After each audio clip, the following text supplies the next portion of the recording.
Assalamualaikum warahmatullahi taala wabarakatuh. Apa khabar? Alhamdulillah, syukur kita di bulan Ramadan yang mulia ini dapat bersama-sama lagi dengan saya dalam podcast saya yang berlaku setiap 3 bulan. Dah lama tak buat podcast. Sebab nak cari guest yang istimewa bukan mudah. Ya. Jadi bila saya dapat set appointment dan dia bersetuju nak datang, saya sangat-sangat syukur. Dan hari ini saya ingin memperkenalkan guest kita pada hari ini. Orangnya sangat istimewa. Jika dalam LifeWave, semua kenal dengan Lee Jing Long. Ya. Lee Jing Long antara 10 orang pengedar LifeWave yang terulung di dunia. Yang paling berjaya, Lee Jing Long, 2 star presidential. Tapi yang bersama saya pada hari ini bukan Lee Jing Long, tapi tonggak di belakang Lee Jing Long. Di sebalik kejayaan seorang lelaki, ada seorang wanita di belakangnya. Tidak lain dan tidak bukan, guest saya pada hari ini ialah Pushpaja Ang. Seorang guru yoga yang terkenal. Dia ada ramai pelajar yoga dia dari seluruh dunia, ya. Dan dia juga seorang brand partner dalam LifeWave bersama-sama dengan Lee Jing Long memperkenalkan LifeWave ke seluruh pelosok dunia. Ya, organisasi mereka telah berkembang dan mereka sekarang berada di puncak kejayaan yang kita semua memang menuju ke arah sana. Mereka telah berjaya mendapat apa yang dikatakan financial freedom. Ya. So hari ini kita ingin kenal dengan lebih lanjut siapa guru yoga ini, siapa pengedar LifeWave ini, dan siapa Pushpaja Ang. Selamat datang Pushpaja ke podcast saya. Terima kasih atas jemputan. I feel very honoured. Terima kasih. Terima kasih kerana menerima jemputan kami. Okey. So soalan pertama saya. Ya. Sebelum kenal yoga, sebelum jumpa LifeWave, siapa Pushpaja Ang sebelum ini? Okay. Interesting sebenarnya saya I'm a jack of all cards. Macam mana nak cakap tu? Jack of all trades. Yeah. Semua benda pandai. Semua benda pun pandai sikit-sikit. Tapi jadi saya tu memang banyak-banyak interest in banyak bidang. Banyak kegemaran ya. Jadi sebelum LifeWave, sebelum jadi yoga, saya ada ceburi bidang industri entertainment. Hiburan. Seorang artis lah. Artis kecil yang baru nak naik. Masa tu selama agaknya 2 tahun. Masa saya ceburi bidang ini, saya ingat inilah passion saya. Tapi masa saya masuk dalam, baru saya tahu sebenarnya bukan tempat tuju saya. Bukan itu yang dicari. Bukan yang saya nak cari. Jadi lepas itu saya pun cari kerja. Jadi sales. Saya buat sales di Coach.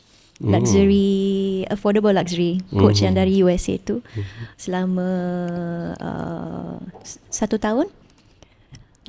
Masa tu baru saya ingat, actually saya suka buat sales. Saya enjoy buat sales sebab interaksi dengan orang. Lepas tu saya enjoy psikologi dia. Psikologi sales. Lepas kerja di sebagai sales associate, saya pun minta nak pergi kerja company yang sama, tapi kerja di corporate. Jadi masa di corporate tu memang saya rasa time masa tu dia lama tau. 1 bulan rasanya macam setahun. Barulah saya faham berapa stresnya tekanan kerja di corporate. So jiwa Puspaja lebih sesuai buat sales berbanding dengan kerja di korporat. Yang tu yang saya sangat terkejut. Yang saya sebenarnya ada minat di buat sales. Tapi sebelum tu tak memang sangka. tak sangka ada minat buat sales. So dalam Live Wave penting kan orang tu minat buat sales untuk buat Live Wave? Tak semestinya. Tak semestinya. Sebab saya rasa apa yang lebih penting ialah niat. Kalau ada niat untuk share teknologi yang boleh tolong orang jadi lebih healthy, saya rasa yang tu yang paling penting. Paling penting niat ya? Niat dia. Jadi kalau niat dia dah ada, then you will do what you can to acquire the skill. Okay. So soalan saya seterusnya, ada tak satu detik dalam hidup Puspaja tu yang buat rasa perlu berhenti sekejap dan mula mencari makna hidup yang lebih dalam? Yang tu memang ada. In fact, how do you say in fact? Sebenarnya, actually. Sebenarnya yang tu memang tema hidup saya. Okay. Sebelum saya jadi yoga teacher, itulah yang bawa saya pergi bidang yoga. Sebab saya memang nak cari what is the meaning of life? Apa makna hidup? Adakah sebagai manusia kita hanya belajar, lepas belajar kerja, lepas kerja berumah tangga, and so on. Tapi saya rasa memang ada sebaliknya. Ada hikmah sebaliknya. There is something more. So I was searching, I nak cari. Itulah yang saya dapat cari masa saya nampak poster. Sebelum mencari itu, apa perasaan masa tu? Rasa sesat. Rasa tak ada arah tuju. Tak ada arah tuju. Kosong, lonely, kesorangan. Memang rasa kesorangan sebab you rasa macam tak tahu apa yang you mahu. Saya tak tahu apa yang saya nak tahu. Tak ada arah tuju kan. Macam mana dengan rasa sedih? Adakah sedih juga? Rasa sangat sepi. Sepi. Lepas tu you rasa macam how do you say, like tak ada confidence. Tak ada keyakinan diri. Okay. So teruskan, macam mana jumpa jawapan tu? Jadi masa saya kerja di korporat, memang saya dah pasti dah memang ini bukan arah tuju hidup saya. So saya sangat bersyukur. Sebelum itu saya buat decision, keputusan nak pergi India sebab saya nampak poster tentang tok guru saya dari India. Dia ajar tafakur, meditation, bertafakur. Jadi untuk saya meditation tu memang istilah yang baru. Saya tak tahu apa meditation. Saya pernah dengar tapi saya tak tahu apa tu meditasi, tafakur. Jadi masa saya belajar, only then I realise, saya sedar, dia adalah satu tool. How do you say tool? Alat. Dia satu alat. Satu cara, metodologi. Metodologi untuk kenal diri, untuk kenal apa yang semuanya. Yang pencipta untuk bagi kita to know that. So once I realise, masa saya sedar, hati saya, suara hati saya cakap, Puspaja, inilah tempatnya yang you kena lalui. This is your mission now. Baru masa tu saya ada this realization, kesedaran. It was first time yang pertama kali saya rasa macam clear. Memang clear. Ini direction saya. Jadi bila pergi ke India untuk belajar yoga, apa cabaran yang paling besar yang betul-betul mengubah diri dari dalam? Actually sebenarnya banyak cabaran dia. Tapi yang cabaran yang betul-betul yang saya betul-betul ingat, cabaran dia ialah macam mana mengatasi kedegilan minda. Minda tu degil ya? Degil. Memang degil. Dari sebab training Latihan. di yoga masa saya di India. Masa tu 6 bulan. 6 bulan duduk di sana. Memang training tu macam military. Macam askar ya? Macam Duduk askar. camp. Sebab bangun pukul 5:30 kena berhimpun dalam dewan tu. Kalau lewat Kena denda.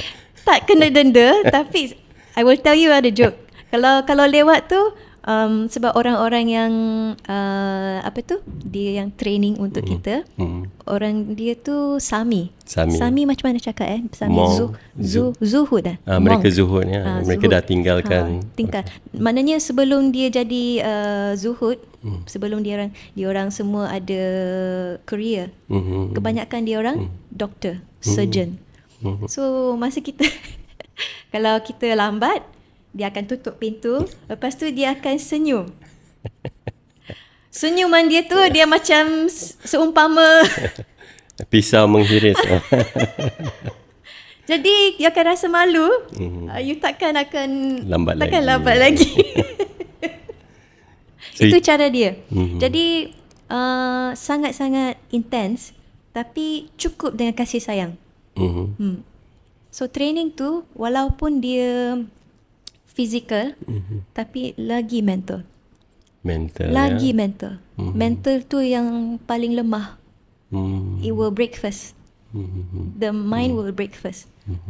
So that was what I realised. Apa yang saya sedar So masa itu di training tu. Cabaran paling besar ialah kedegilan minda. Macam mana mengatasi? Macam mana mengatasi? Sebab ramai dalam training saya masa tu, dia ada 86 orang. Tapi dalam 6 bulan tu, masa 2 bulan ada orang stop. Drop out. Ada tak orang tahan. Tak tahan. Ada orang stop masa 3 bulan. Ada orang stop masa nak graduate dah. Lagi 3 minggu lagi graduate. Ada yang drop out. Give up. Dia orang give up. So I pun macam rasa betul-betul ini mental limitation. Limitasi minda kita yang kita kena atasi. Wah. Jadi yoga ialah satu metodologi untuk mengatasi limitation minda kita. Kita boleh atasi tahap minda kita lah, kat tingkat yang boleh lebih tinggi lagi. Jadi selepas menjalani perjalanan yoga ni, macam mana dia mengubah persepsi Pushpaja, tengok diri sendiri sebagai seorang manusia, sebagai seorang wanita dan juga sebagai seorang ibu? Sebagai seorang manusia, saya sedar yang paling penting ialah kena kenal diri. Sebelum you kena kenal dunia, you kena kenal diri dulu. Baru kenal dunia. Saya rasa itu foundation. Itulah yang saya dapat dalam ilmu yoga. Dan sebagai seorang wanita? Sebagai seorang wanita, saya dapat menghargai apa yang pencipta bagi kepada kaum Hawa. Sebab dalam badan wanita, pencipta bagi penghormatan itu kepada kaum Hawa, untuk memberi kehidupan, to give life kan, melahirkan zuriat. Melahirkan zuriat, to give life. Kalau Adam tak ada tu kan, kenapa kan? So there mesti ada hikmah di belakang dia. So I realise as a woman, but tetapi yang ni sama juga dengan lelaki juga. It's the same for all. But tapi sebab saya seorang wanita, saya dapat I realise, I sedar this gift that I have. Ya. Sebab ada pepatah dia cakap the body is the temple of God. Ya. Tuhan tu, the pencipta tu, dia duduk di dalam sini. Jadi this body is the mosque, is the temple, is the church, semua. Yeah, to take care of your body, it's to delight the maker. Yeah, So tubuh kita ni, jasad kita ni suci. sangat suci. Dan sebagai seorang ibu, Dan sebagai seorang ibu, yang ni yang saya tak expect. Masa saya jadi ibu, baru saya tahu, wow, betapa mulia sebagai ibu. The process of giving birth, memang saya tak boleh nak macam mana nak cakap dalam tak boleh digambarkan dengan kata-kata ya. memang susah sangat. Tapi yang saya boleh kongsi, pengalaman dia macam you went so close to God. Rasa sangat-sangat erat dengan pencipta tu. And that changes everything. Right. Yeah. I think motherhood matures a person like no education can.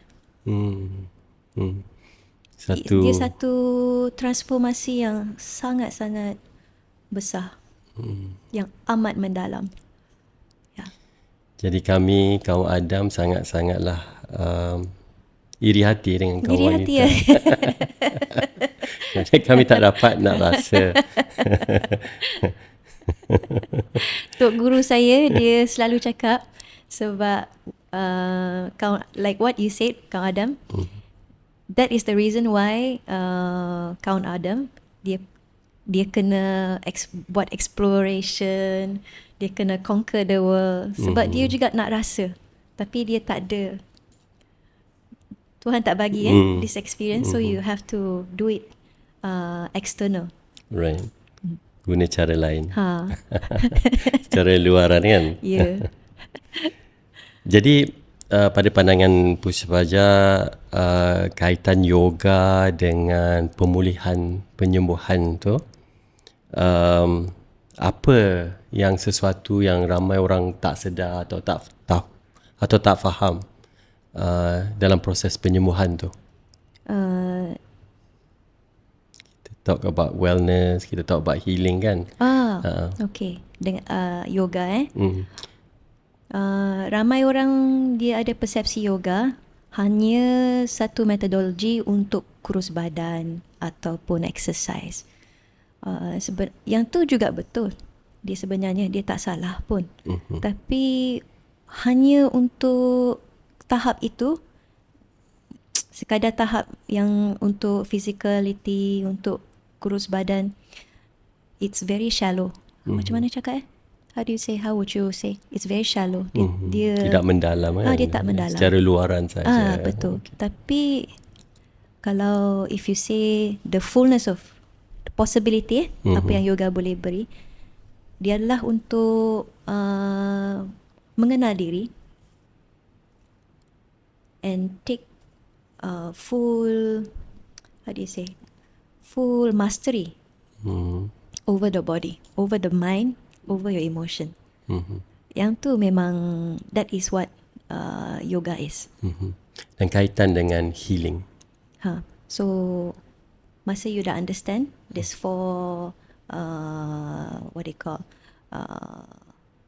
this four dimensi ni, badan, emosi, energy, dengan so you have and minda, right? So then you know healing takes place dalam empat kategori ni. Bukan satu lapisan sajalah. Bukan. Sebab keempat-empat ni dia link. How do you say link? Berpaut. Dia berkait. Dia berkaitan. So saya ulangi, jasad, emosi, energy dan minda. Betul. Okay. Jadi orang ramai orang yang master only the physical body. Dia buat exercise semua, tapi dia tak ada how do you say, it doesn't include. Dia tak ambil kira aspek-aspek lain. Aspek-aspek emosi, minda. Yang tu sangat. Dan tenaga. Dan tenaga. Okay. Yang ni yang paling penting.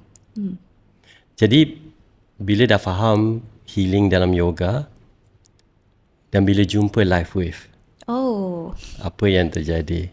Memang ngam-ngam betul. How do you say? Macam, wah, this is the missing puzzle. Missing piece. Masa saya jumpa LifeWave, wah, saya cakap, wah.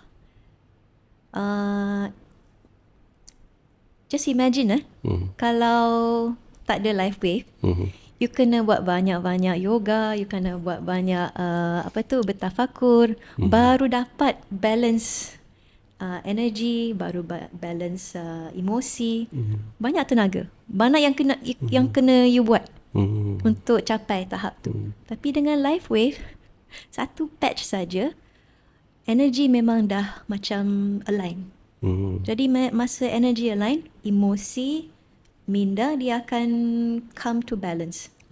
Sebenarnya dia ada scientific explanation. Explanation dia ialah your central nervous system dia dah recalibrate. Saraf tunjang kita ya. Saraf tunjang kita dikalibrasi.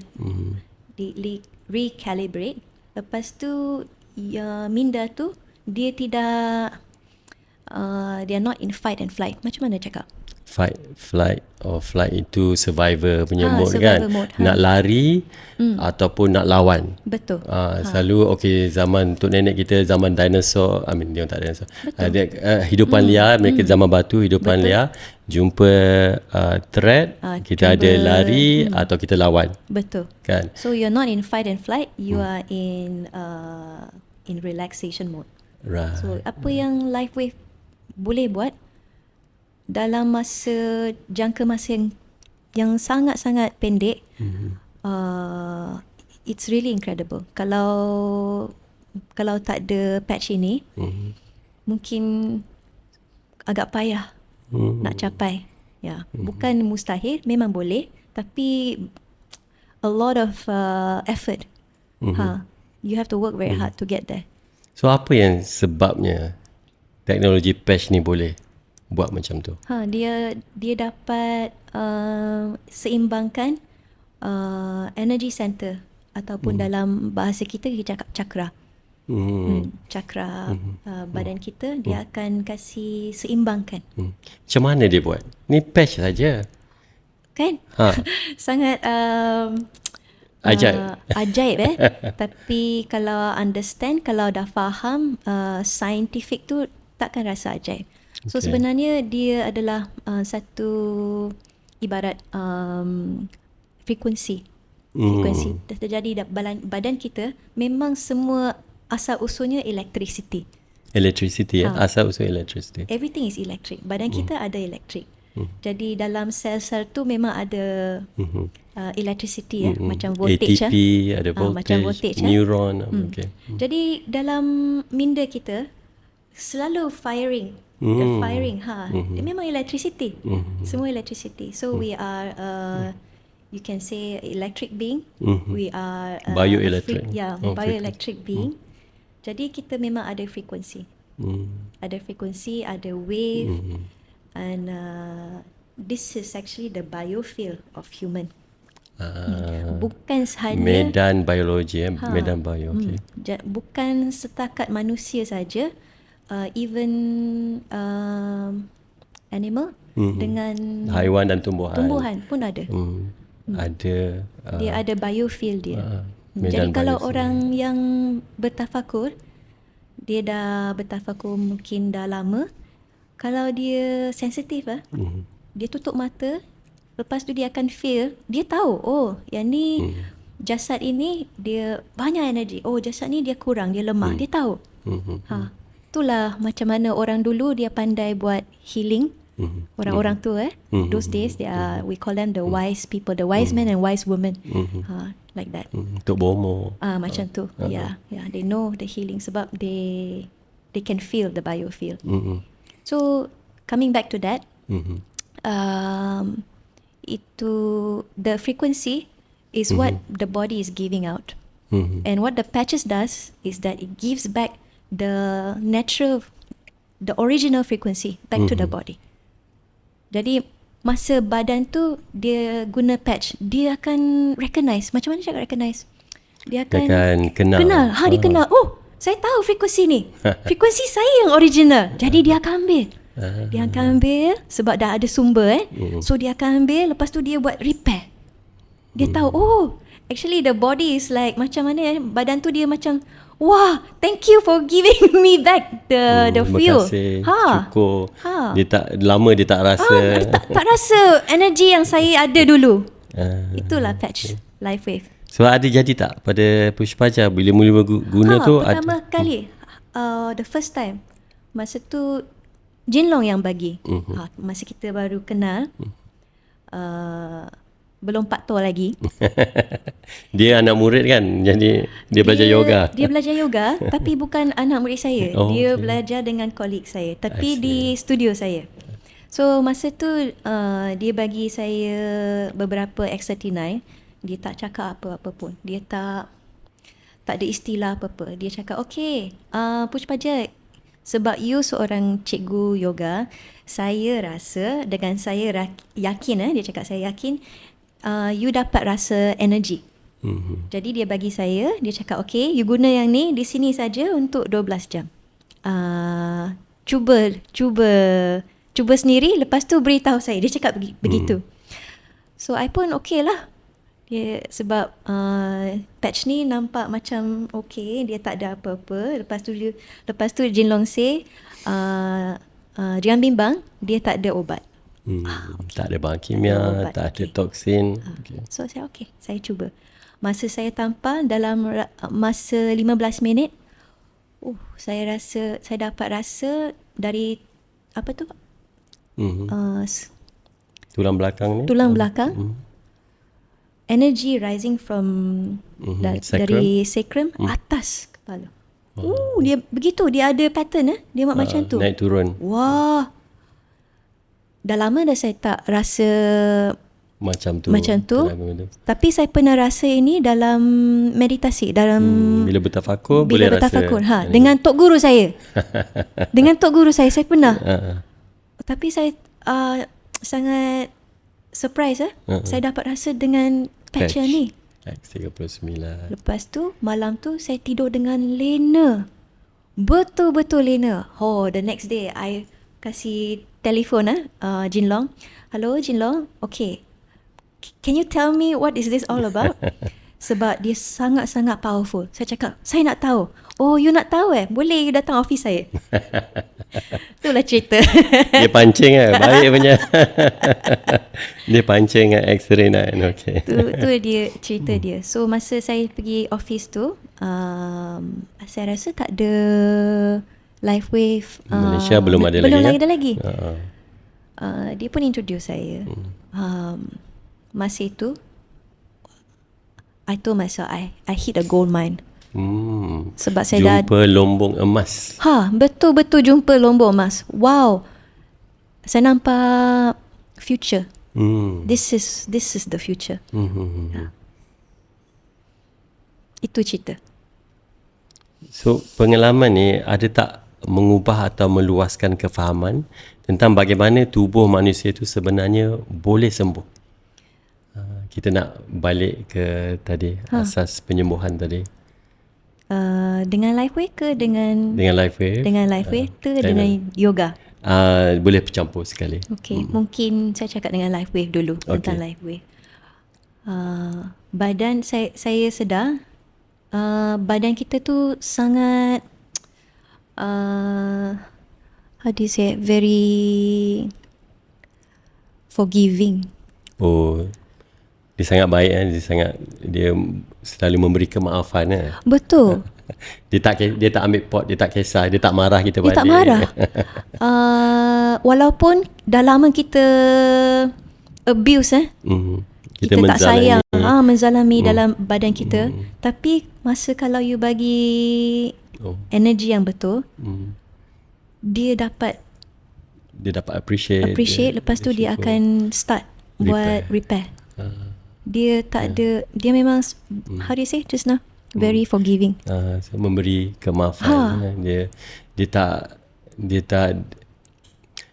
dendam Dia tak dendam dengan kita. Tubuh kita tak dendam dengan kita walaupun telah dizalami bertahun-tahun namanya. Imagine kalau dia dendam, dia merajuk. I tak nak sembuh. I bagilah apa, saya tak nak sembuh. Macam tu kan. Susah. Tapi tak. Badan tu dia sangat mulia, suci, sangat mulia. Big heart. It's very big heart. Very forgiving. So, what was the question again? Sorry. So macam mana dia boleh mengubah manusia? Boleh mengubah macam you jumpa gold mine tu, apa sebenarnya yang definisi gold mine kepada you? Apa yang you nampak? Apa visi? So once I realised the body is actually very forgiving, dan cepat dia sembuh. So I feel actually everyone should have this opportunity. Sebenarnya perlu kenal dengan X39 ya. Kena cuba baru tahu. Tak cuba tak tahu. Kalau tidak cuba, yang ni dia nampak hanya satu stiker saja. Tapi kalau dah cuba baru tahu, wah, betapa ajaibnya. Betapa ajaib badan kita. Selalu saya beritahu rakan-rakan saya, bukan setakat patch ni yang how do you say, like very powerful. Bukan patch tapi badan kita. Badan kita yang sangat ready untuk it's very forgiving, memaafkan. And then ready to recalibrate. So it's the ability of the body. So apa yang saya faham, the body has the innate ability, tapi dia tak ada tenaga. Dia tak cukup tenaga. Itu saja. Macam you mention, perlukan energi, perlukan emosi, perlukan minda. Itu pun hebat ya. Hebat. So pencipta dia agak-agak siapa mesti lebih hebat kan? Pushpaja dah jumpa sendiri kan, boleh cerita sedikit pengalaman jumpa Dr. David Smith, pencipta Patch Life Wave dan X39. Saya pernah jumpa dia 2 kali saja. Pertama kali di tahun 2022 sebelum saya berkahwin. Yang tu pun pertama kali saya pergi USA, jumpa Mr. David. Dalam pengalaman saya, beliau seorang yang sangat down to earth macam mana? Humble, tidak bongkak lah orangnya kan. Sangat-sangat rendah diri. Walaupun dia dah tahap genius betul. Tapi dia sangat-sangat rendah diri. Masa tu kita beratur lah nak ambil gambar dengan Mr. David kan. Saya beratur, tapi saya orang yang last. One of the last lah. Not very last, one of the last. Masa saya tengok Mr. David, saya salam dengan dia. Lepas tu saya macam blank. Sebab lepas tu masa saya blank, saya tengok, saya nampak aura dia. Nampak aura Dr. David Smith. Besar tu. Dia punya biofield dia terang dan memancar. Blinding. So saya because of that, I dah stun kan. So tak terkata. Jarang dapat jumpa orang. Especially jarang jumpa orang yang pakai suit. Pakai tali leher, pakai suit. Yang ada orang begitu kan. Yang orang memang tak pernah lah. Kalau Sami mungkin. Tapi so I dah macam tak terkata-kata. Masa tu I look into his eyes, he also look into my eyes. Masa tu kita rasa macam time tu froze. Eternity. Saya rasa macam in eternal. Then after a while Ya, kita berdua. So saya dapat rasa it's like I know who you are. Ya.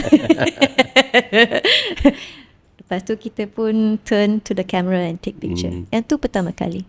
Dan kali kedua, First time because of sebab pengalaman ni, saya yakin saya dapat saya bersyukur yang saya dapat ikut leader yang how do you say, like someone who has the heart for the world. seorang pemimpin yang berjiwa besar, Oh ya. yang mementingkan kesejahteraan manusia. Saya rasa sangat bersyukur. Yeah, very honoured to meet someone and to follow a leader like that. Itu kali Saya pertama. Yang tu kali pertama. Kali kedua tahun lepas kita dapat pergi, saya dengan Miss Jin Long dapat pergi Switzerland. Wah, pertama kali juga Switzerland. Ini top 38 ya. Top. Jadi kita ada masa 2 kali kita duduk sangat-sangat small setting dengan Mr. David. Yang saya paling ingat ialah malam yang terakhir. Malam terakhir. Malam terakhir tu dinner. Dia orang masa ni dah tinggal 10 orang saja kan. Betul. Tak ramai masa tu. The last one. Jadi saya terkejut dia arrange Mr. David meja yang sama. Duduk semeja. Duduk semeja. Not just that, saya duduk sebelah isteri Mr. David dan sebelah isteri Mr. David. Christina Fabian kan? Ya, betul. Okay. Baru saya tahu di belakang David. Mr. David ada seseorang yang sangat-sangat how to say, baru saya sedar mana kekuatan Mr. David. Apa kekuatan Mr. David tu? Di belakang Mr. David ada seorang wanita yang cukup dengan kasih sayang. Baru saya nampak the other side of Mr. David yang saya tak pernah jangka. Selalu kita tengok dalam video-video dia. Dia macam apa tu? Very scientific. Ya, banyak scientific. Dia macam seorang profesor lah. Seorang genius kan. Tapi masa duduk satu meja, tengok macam mana interaksi dengan isteri, baru saya nampak, wow, Mr. David boleh jadi macam childlike dengan macam anak-anak kan dengan Christy. Christina. Wah, I never thought I'll get to see that. Yeah. Wow, precious. Very precious. Precious experience. Baru saya tahu sebenarnya Mr. David seorang it's a very spiritual person. Oh. Very spiritual. Sama macam Puspaja. Saya tak boleh cakap begitu. Maybe he's more advanced. I believe he's definitely. Yeah, very spiritual. Boleh rasa kan? Wow. Ada topik-topik yang kita ada bincang, tapi mungkin untuk seterusnya, episod seterusnya lebih mendalam topik-topik tu. Baru saya tahu, Mr. David very spiritual. Wah, saya pun berimpian untuk satu hari kelak mungkin diberi peluang kan untuk lalui apa yang Puspaja lalui. InsyaAllah. Okay. Jadi banyak pengalaman mengubah hidup, mengubah perspektif, pengalaman indah, cabaran-cabaran. Jadi selepas melalui semua perjalanan ini, macam mana definisi kejayaan dan kebebasan dalam hidup tu berubah? Kalau dulu sebelum yoga, sebelum live, selepas semua ini, macam mana definisi itu berubah? Dalam hidup saya, masa kecil dulu, memang saya how do you say? I grew up in a family where financial tu dia tidak stabil.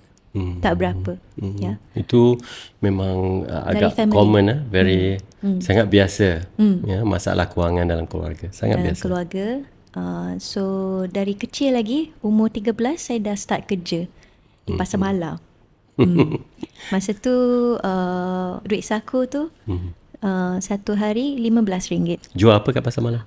Jual dekat pasar malam apa tu, barang-barang keperluan macam belt, sikat, macam tu lah.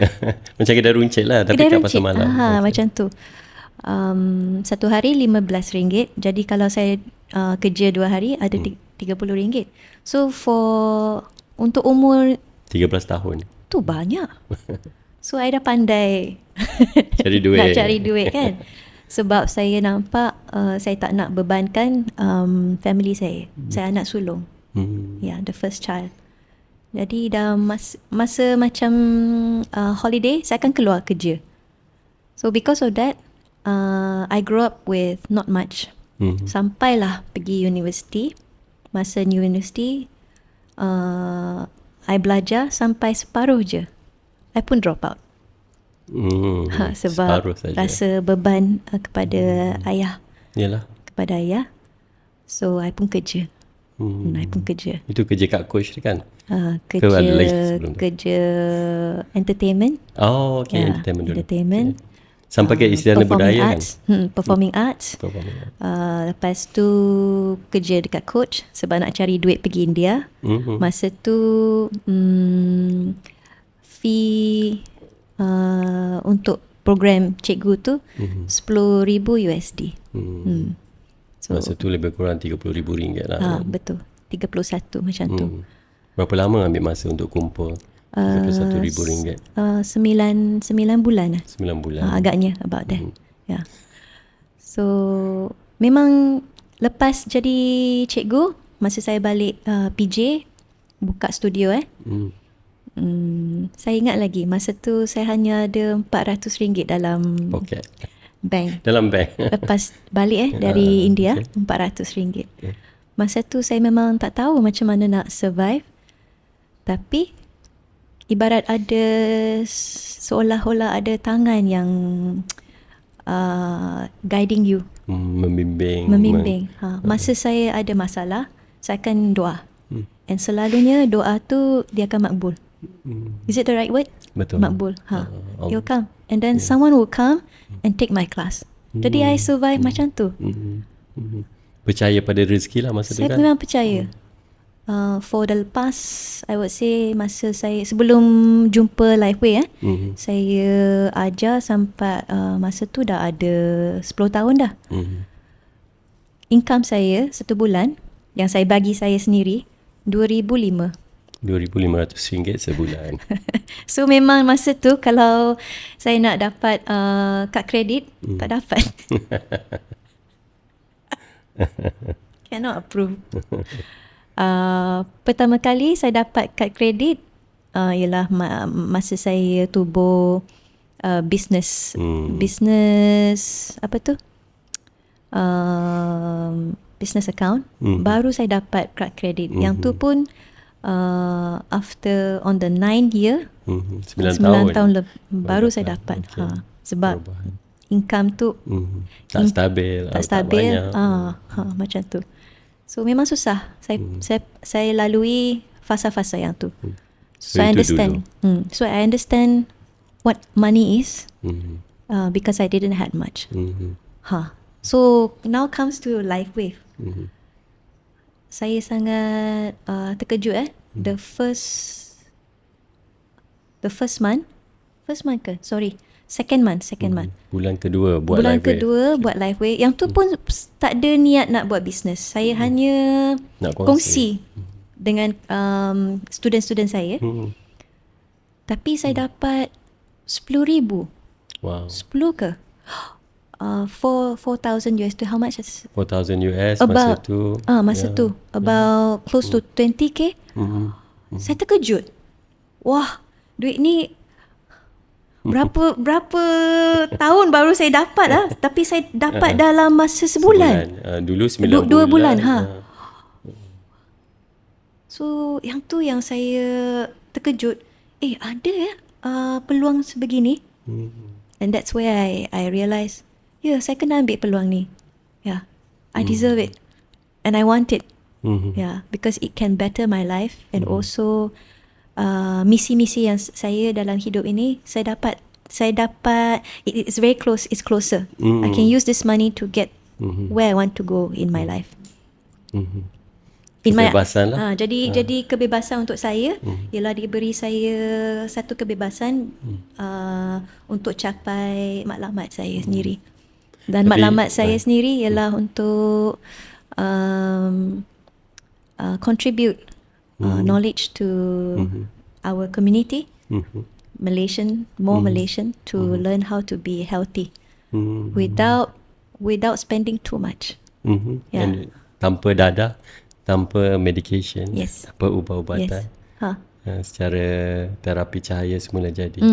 Itu misi you. Misi saya dan juga yoga. So boleh kongsi, itu masa bermula dulu kan RM10,000, RM20,000 kan. Lepas tu malam-malam duit bertambah. Lepas tu dengan Jinlong dah dapat tahap paling tinggi lah kan. Tahap yang di atas sana yang kami di bawah ni boleh imagine saja. So boleh kongsi rasa berada di puncak untuk mungkin boleh beri inspirasi pada para audience, para viewers. Apa rasa bila berada di puncak kejayaan? Kalau cakap puncak, saya tak tahu lagi yang tu puncak ke tidak. Belum puncak lagi mungkin, saya tapi tak tahu hampir apa ke puncak. Saya tak tahu apa tu puncak. Tapi yang saya tahu ialah kita sangat bersyukur kita dapat rezeki yang ni. Untuk kita orang boleh share dengan ramai lagi. Kita boleh buat ramai lagi many things to contribute back. Yang saya faham, mesti dalam, if you have money, you have a lot more freedom. You akan rasa banyak kebebasan. Kebebasan ya, tidak tersekat. Tapi kebebasan ini dia perlu ada ilmu. Ada ilmu. Sebab kalau kebebasan ni dia tidak ada, if you don't have wisdom with this prosperity that you have, you may sway away. Kekayaan tanpa ilmu akan menyebabkan you juga tersesat jalan. Ya, betul. So ilmu tu penting. Sangat penting. And I feel you must have a mission in life. Kalau ada misi dalam hidup. Itu this, I feel it should be bigger than you, and also something that can last. Legacy tu dia akan it will last longer than your lifespan. So misi perlu lebih besar dari hidup kita dan akan kekal, berketurunan, bergenerasi. Maknanya kalau saya dah tak ada, it's still going on. Anak cucu boleh teruskan. Your mission is still going on. Wow. I feel this is the guiding light for me. Right. For me. Wow. Saya wow sebab jarang jumpa manusia yang mempunyai misi sedemikian. Ada. Betul ada. Tapi sangat jarang. So saya sangat bersyukurlah dapat salah seorang insan yang sebegitu, dapat jemput, berkongsi dengan kita. Audience kita pun bersyukur. Ada banyak komen-komen di TikTok saya boleh bacakan. So satu daripada Dr. Marina Mustafa, ini kakak saya sendiri. Oh ya. Antara brand partner dalam kumpulan saya lah yang bekerja keras. Salam jumpa. Bila dia cakap, bila badan menerima frekuensi yang betul, ia akan mula berfungsi dengan baik. Betul lah macam saya setuju. Puspaja cakap tadi kan. Bila frekuensi yang betul, dia akan bekerja dengan baik. Okey. Sebab berharmoni masa dia harmoni, everything will work. Saya nampak isteri saya juga ada di menonton live kita pada hari ini. Oh. Saya harap dia dapat di Kota Kinabalu nanti kita sama-sama pergi ke, nanti saya perkenalkan. Okey. Semoga boleh mengenali satu sama lain, boleh juga berkongsi cerita. Dia pun ada cerita dia kan. InsyaAllah nanti kita jumpa di Kota Kinabalu. InsyaAllah. Thank you. Siapa lagi ada kongsi? Ya, terima kasih semua yang komen, yang tap-tap like. Okay, kita teruskan ke soalan yang seterusnya. Okay. Tadi kita cakap pasal you semua, ada cakap pasal keturunan, anak semua, you dah sentuh kan. Tapi apa specifically legasi atau nilai hidup yang paling diharap anak Puspaja sendiri akan nampak dan belajar daripada perjalanan ini? Legacy tu mungkin how do you say, I wish my children dia boleh nampak ibu bapa dia seorang yang they lead the life of service of humanity. Macam mana nak cakap tu? Nak translate. Hidup dalam berkhidmat, memberi khidmat kepada manusia. Umat. Hidup Everyone. untuk memberi khidmat. Yeah. Servant leadership. Yes, like that. I think this is what I would like my children to have. Yeah. Just be a very joyful person. Yeah, just be a joyful and loving person. That's it. Joy, love, kegembiraan, kasih sayang. Yang tu paling penting, kasih sayang. Dalam memberi khidmat kepada manusia. Yep, I itu think penting. Tak saya kisahlah apa yang dia buat. Nak buat apa pun. Tak apa. Asalkan membawa kegembiraan, membawa kasih sayang kepada umat manusia. Ya, imagine kan semua manusia kalau kita boleh macam dapat tu, gitu kan. Dan tak adalah peperangan kan, tak adalah dengki-mendengki, tak adalah kerosakan, tak ada pollution. Ya, betul. Kita boleh bermimpi untuk dunia yang lebih sejahtera. Tapi lebih penting daripada bermimpi, kita berusaha ke arah itu kan. InsyaAllah.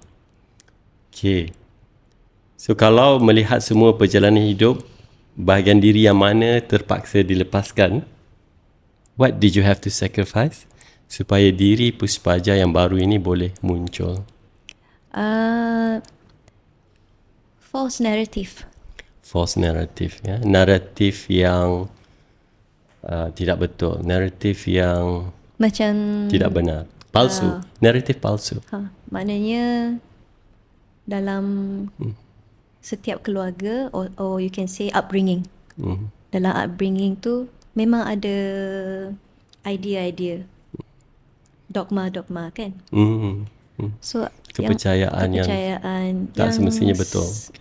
Yang tu yang you kena hadapi, you have to face, you have to question, you kena tanya. Betul ke ni? And then put it into test. Kebanyakan tu it's not, dia tak ada basis dia. Tapi all this is internal work. Kena tanya diri.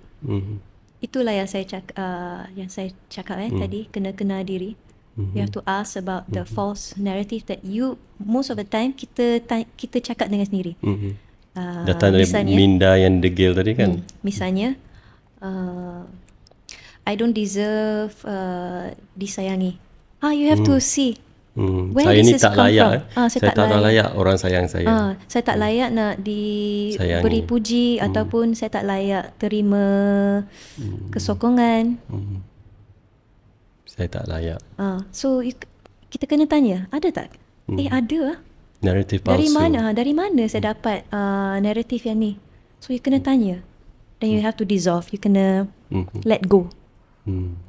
Bebaskan, let go kan. Tinggalkan. Tinggalkan naratif palsu. Banyak yang menghantui kita. Sebab apa? Daripada kita dibesarkan, mungkin dari perut ibu lagi terdengar naratif ini disebut-sebut kan. Bila kita membesar, so naratif ini seolah-olah menjadi programming kepada Yes, sel-sel kita, kepada tubuh-tubuh kita dan menyebabkan kita percaya benda tu. Betul. Walaupun dianya palsu. Ya. Jadi banyak kita kena deprogram.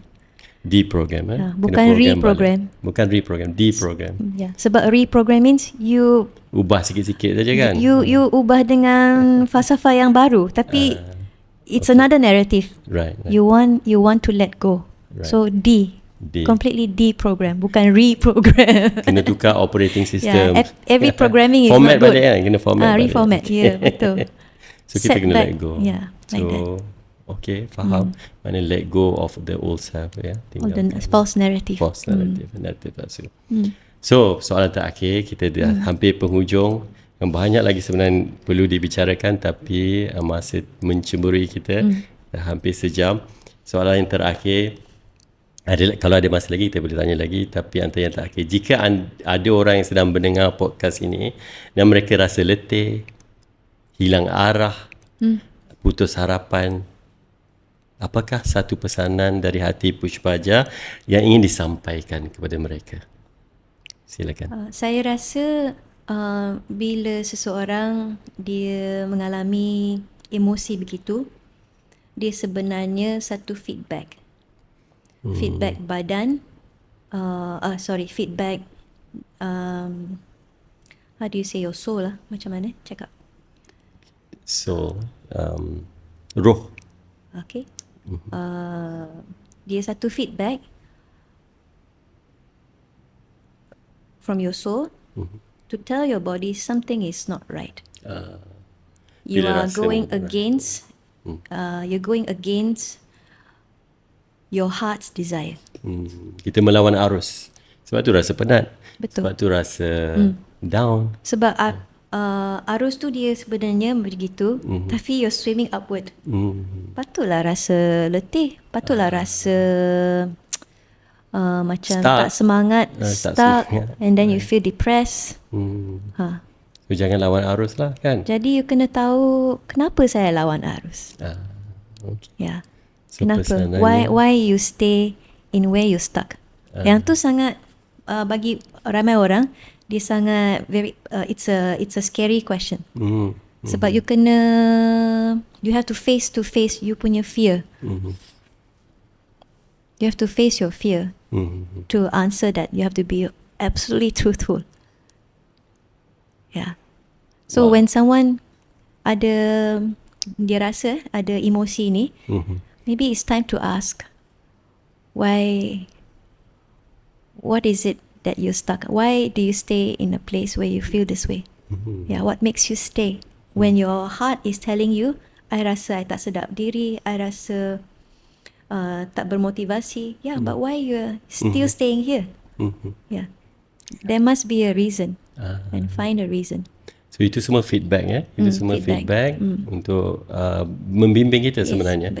Untuk cari laluan. Arah yang betul, cari arus ya, untuk jangan melawan arus. Wow. Then of course, the simplest way is actually to use a live wave patch. Sebab dia bagi tenaga. Bagi and tenaga. sokongan dari segi energy. Jadi you get the motivation to get out of that situation. Betul. To get out of that emotion. Betul. So very good. Sangat live wave patch. It's a very good tool. Ya, bagus, mudah. Tampal Simple. saja kan. Simple. Tampal Senang. dan rasalah tenaganya untuk membantu kita sedar kembali hala tuju hidup kita supaya kita boleh betulkan direction. Selain daripada patch, kita live ada juga sekarang Celergize ada di depan kita. Pushpaja pernah minum Celergize. Boleh share pengalaman? Ya, saya kena be honest saya tak selalu Belum sampai Malaysia lagi kan? saya ada tapi tak banyak. Okey. Sebab ada stok tu memang Jinlong bagi orang lain dulu. Cilong lebih mengutamakan Macam lah X2O machine tu kan dekat Oakland Road punya center showroom. kan. Dekat rumah tak ada. Tak ada. Saya tak pernah minum lagi. Tak rasa lagi X2O. Saya dah rasa. Oh, sangat petua. lagi bertuah dari saya. Itulah Jin Long, dia akan pentingkan orang lain dulu. Dia utamakan. Everyone else. Everyone else come first. But it's okay. So Celergize ni saya pernah minum for 2 weeks. Tapi of course I feel I need to be more disciplined. Masa 2 minggu saya continuous every day, saya dapat rasa sangat semangat. Like you feel energetic. Lebih Very bersemangat, energetic. lebih bertenaga. Saya pernah cuba tanpa patch Lifeway. Wah, Tak payah patch, pakai Celergize saja. Memang energetic. Energetic. Of course kalau combine dua-dua lagi power lah kan. Saya rasa, ya, betul. And saya juga dapat rasa dia senang pergi toilet. Okay. Senang membuang. Itu penting Itu penting ya, proses semula jadi kita. Dan saya pernah dengar Jin Long bagi penerangan pasal Celergize daripada kata-kata Dr. David Smith juga. Patch tetap asas utama metodologi kita untuk jadi lebih bertenaga, lebih sihat. Dan Celergize ini sebagai melengkapkan. Ya, sebab ada nutrisi-nutrisi dalam, ada elemen-elemen peptida, amino acid dalam Celergize yang melengkapi supaya patch kita tu dapat bekerja dengan lebih baik.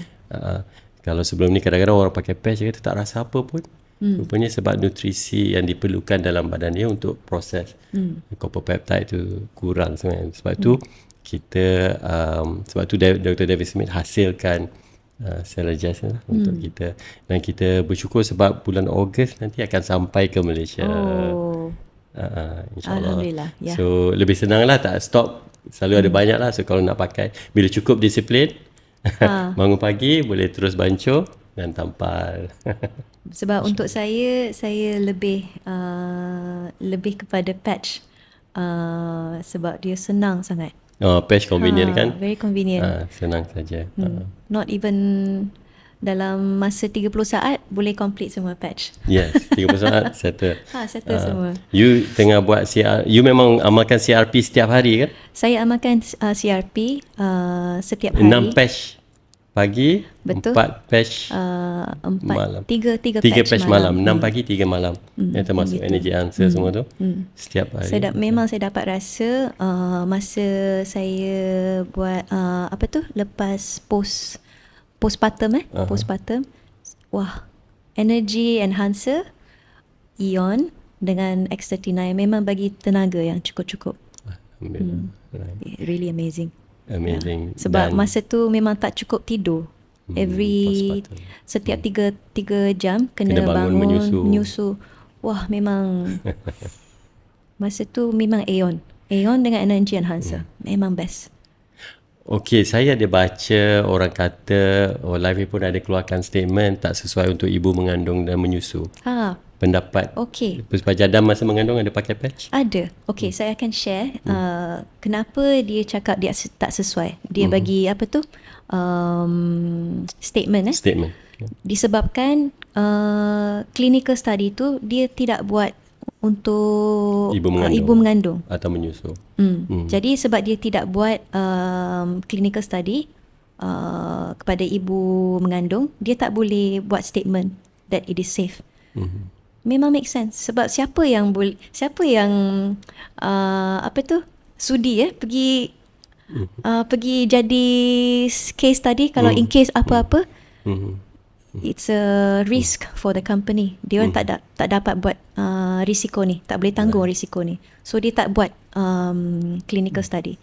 Tapi dalam pengalaman saya, sebab sebelum saya mengandung ada baby, saya dah tahu macam mana Lifeway patch works dalam badan saya.